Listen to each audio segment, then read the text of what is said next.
Hoje a gente vai mergulhar num assunto fascinante, a neurobiologia da persuasão.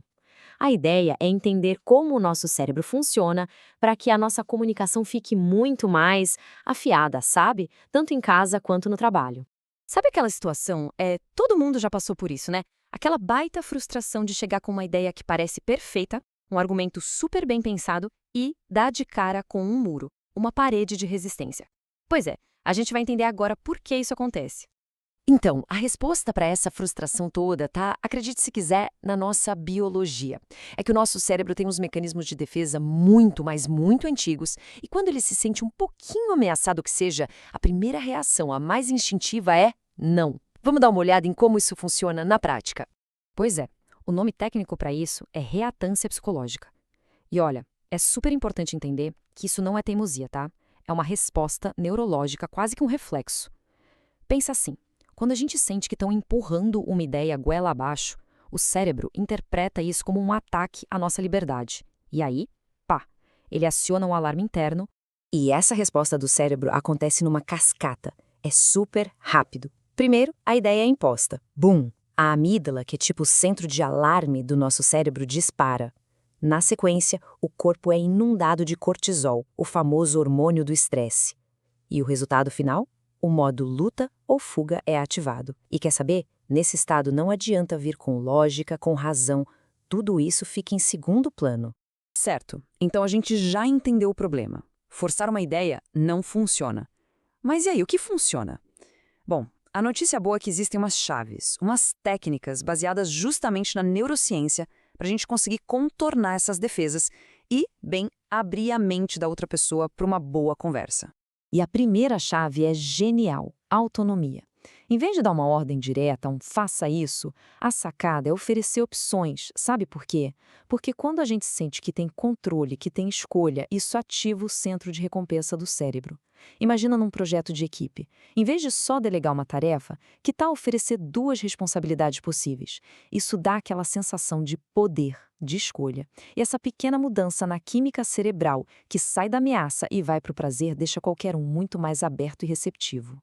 Agora, tem uma outra técnica que é fantástica.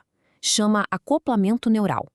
A gente sabe que só jogar fatos e dados na mesa raramente convence alguém, né? Mas quando a gente conta uma história, acontece uma mágica.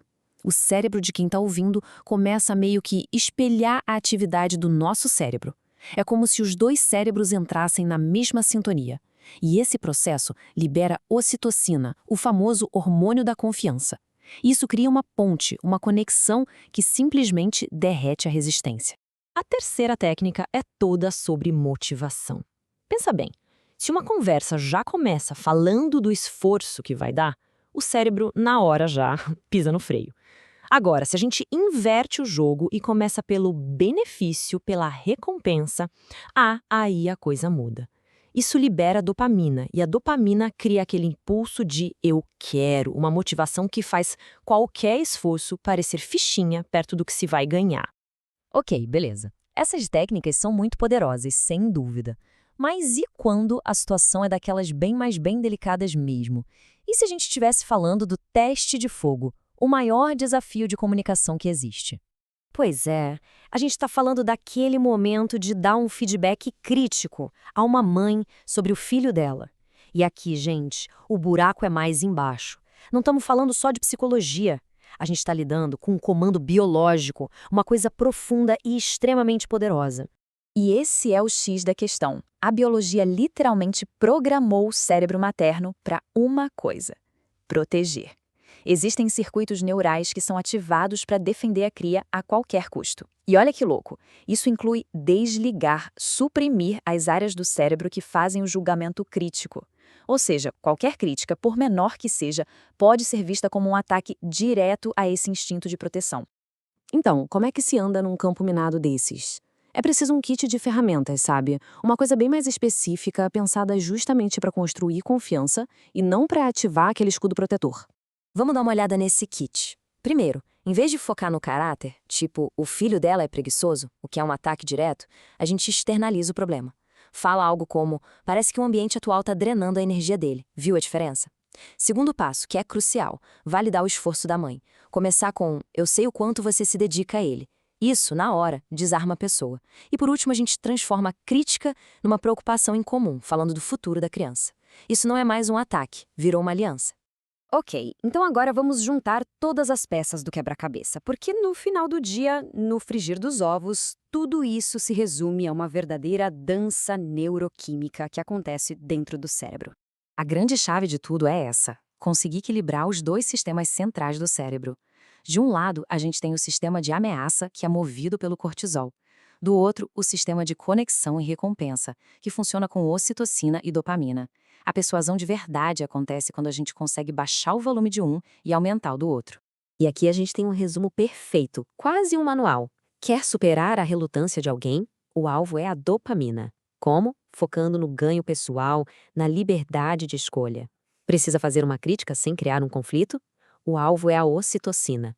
O caminho é validar o esforço primeiro, criar conexão. E para reduzir a defensiva de modo geral?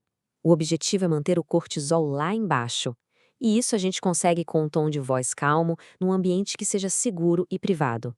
E no fim, a grande ideia, a virada de chave que amarra tudo isso é a seguinte: a comunicação mais poderosa não é sobre o que a gente quer, é sobre como a gente consegue enquadrar o nosso pedido de um jeito que ele sirva aos instintos e aos interesses da outra pessoa.